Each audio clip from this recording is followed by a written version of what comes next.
Now, we shouldn't forget that Jack Goodhue obviously sustained an injury earlier on in the season, so he is going to be out, we understand, for the rest of this year. He'll be back next year, hopefully fit and well and rearing to go. So, JK, the first point of call is the fact that a lot of squads are put together. You're usually talking 3 to 4 guys who can play in the midfield. We've got a lot of options.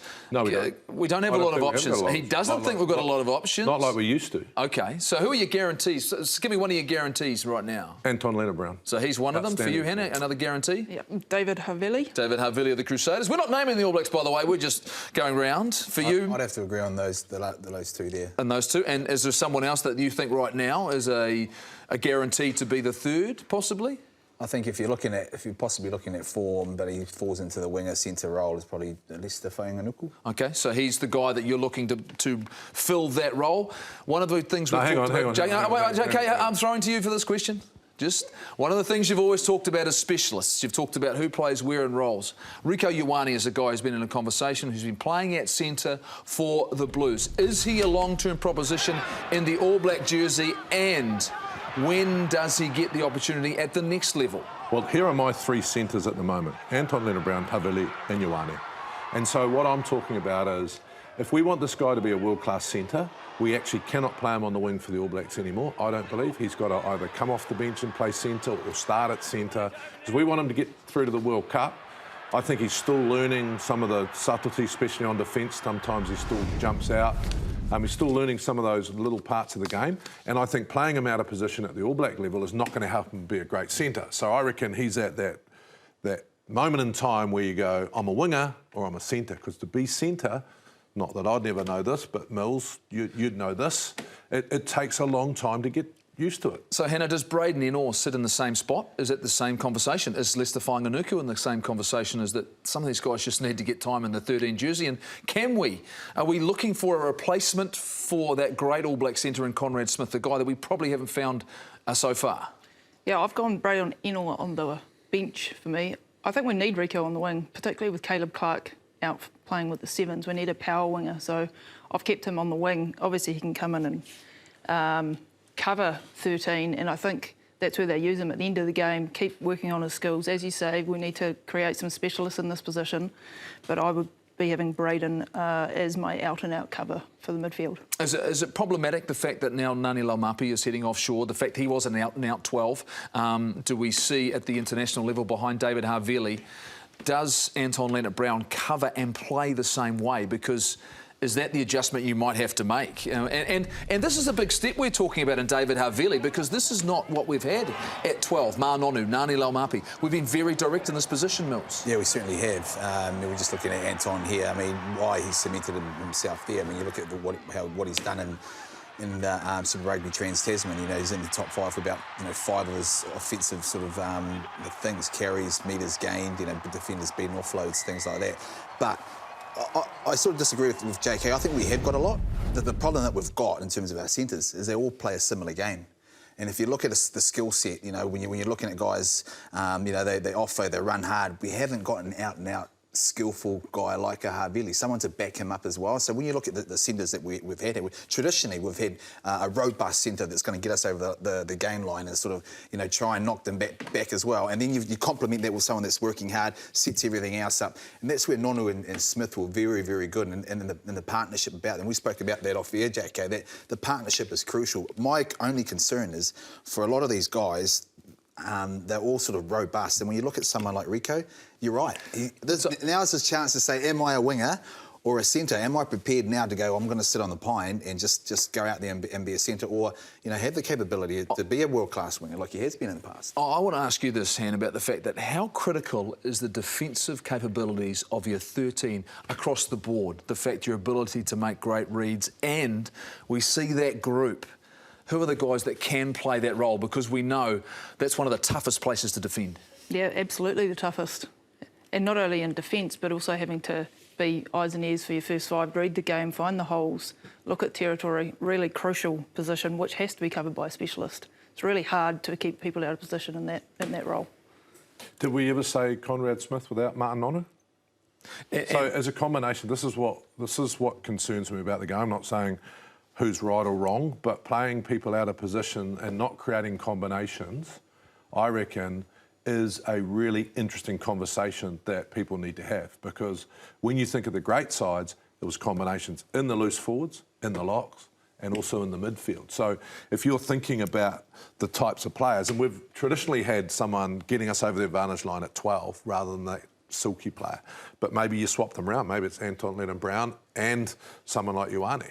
I don't know, but we've... No. How many games you may not know. What do you want to see?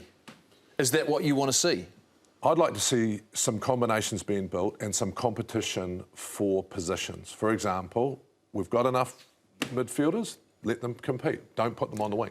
So I'll throw another curveball in there. So if we're looking at guys we want to get, and this is something that the All Blacks have done in the past, and you're looking at all the talent we have in the first 5 position, appetite for a guy like Richie Mo'unga to cover 12? Have that ability to play 12 when you've got a Damien McKenzie and Bowden Barrett. He's he's as physical as it gets. 10 at the moment. Hey, yeah, I know he's at form 10, but to cover it, because that's what you're talking about when you're trying to reshuffle. Any appetite for that? No. No. So that'll be a no then. All right. Yeah, because I just threw it out there because I watch him play and I look at his physicality, and you know what? I think he's actually got exactly the same skill set as David Havili. He can run, catch and pass. I'd play him at fullback.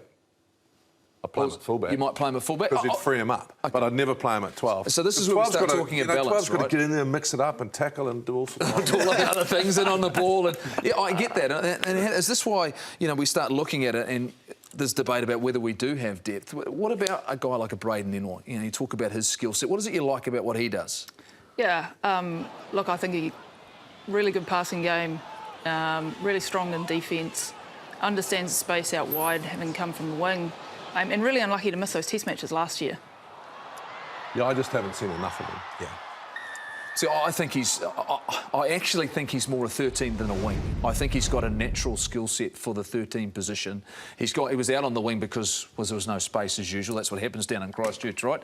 They introduced these guys, but then all of a sudden the impact all of these players might have. What I will say to you this is the fact that I would be surprised, particularly in these first 3 test matches, that they don't find room to take more people into their squad, maybe only take 2 halfbacks, because TJ Perenara at this stage is not available for selection, and they give guys an opportunity to get in their spot. I mean, I think we needed a North-South or an All Black trial.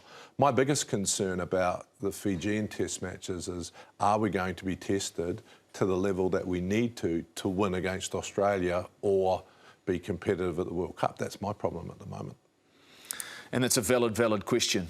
And we will see, particularly when they announce their first squad, about how they're going to frame that, whether they're going to bring guys into that competition or into those 3 test matches and give them opportunities to play. What is interesting as well, we've done some research, and there's 5 guys who are off contract at the end of 2021. And you might find some of these names very, very surprising and concerning if you're a Chiefs fan. Brad Weber, Sam Cane and Damien McKenzie. And at either end, you've got Cody Taylor and Ardie Savea. Now, Mills, there's no... I suppose we would expect these guys to be re-signed for 2021. But if you're a Super Rugby franchise, you're probably a little bit nervous. But also the fact that the impact... And I can't see any of these guys going overseas, but it'd be nice to have some of these guys locked down until the next World Cup. Yeah, it would be nice. And, considering the experience they bring, in terms of, the IP and sort of what they have in terms, not just of the Chiefs, but sort of New Zealand rugby in general, when they actually go into the All Blacks, the All Blacks environment. That's a lot of IP that they've got on their shoulders. So hopefully they can get that done. And, you wouldn't possibly see them going overseas, but you just never know these days. Yeah, and Hannah, you look at some of those guys. Out of those 5, who would you like to see locked down pretty quickly? Like, tomorrow, if you say, you know what, I'd like these guys to sign on the dotted line, who in particular for you?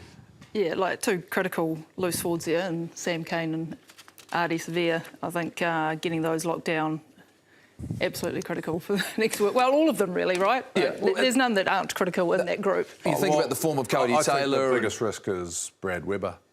I think he's at the biggest risk because you've just re-signed TJ Perenara, so there's probably not going to be enough money in the war chest for him. You've got to sign Ardie. I mean, I love this guy. I think they should sign him straight away. If they've decided that he's our 3rd halfback for the World Cup, they'll sign him.